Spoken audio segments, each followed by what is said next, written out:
with cancer, and they're welcome to it. But I will say this, if I ever get cancer myself, I'm going to walk into the nearest hospital and go, right, I paid for that machine, get that little bald fucker off it.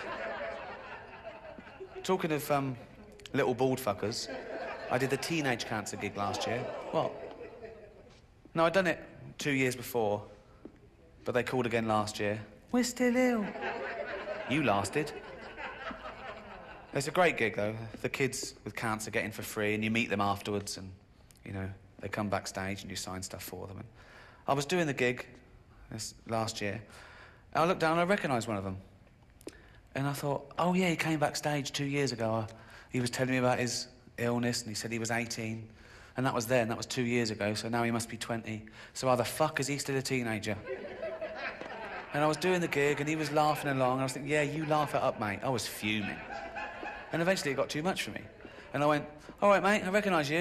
I went, hello, yeah. You came backstage 2 years ago? I went, yeah. I said, you said you were 18 then? I went, yeah, so you're 20 now? I went, yeah. I said, get out. And I called security, and they came, and he struggled, but he was weak. I mean, I think they'd worked out, because although they had trouble getting hold of him to start with, do you know, but eventually his drip nearly had someone's eye out. The crowd started booing. I went, hear that? They don't want to see someone like you take the piss out of me. No money. I do a lot of work for AIDS as well.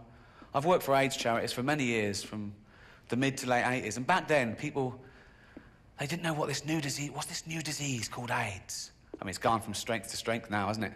It's gone global, it's doing very well. Got its own day and everything. World AIDS Day, 1st of December. I don't think it'll ever take off like Christmas. We don't do anything in our house. No decorations. You can't even get a card. They don't do, sorry, you got AIDS cards. They don't exist. Fascinating fact about AIDS. People always learn stuff from my lectures. This is absolutely true. The HIV virus was actually a combination of two separate viruses in rhesus monkeys, and it formed a rudimentary form of AIDS.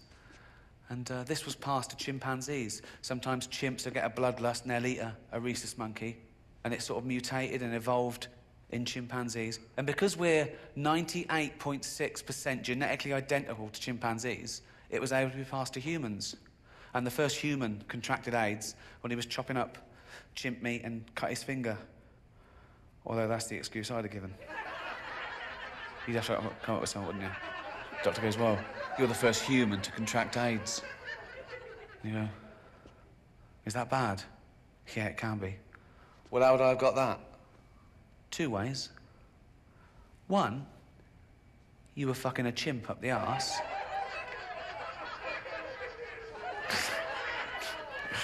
Fucking a chimp up the arse. No way. What's the other way I could have got it? Well, I suppose you could have been chopping up a chimp and cut your finger. That one. I bet he went straight out into the jungle and found that chimp. I went, oi, you fucking gave me AIDS. I gave you what? You gave me AIDS. I gave you a blowjob. Shush. No, I got AIDS from you. Well, how did I get AIDS? From eating monkeys. I don't eat monkeys. You're either eating them or fucking them. I was eating them. Tastes like chicken. That's how it happened. Thanks very much. Good night.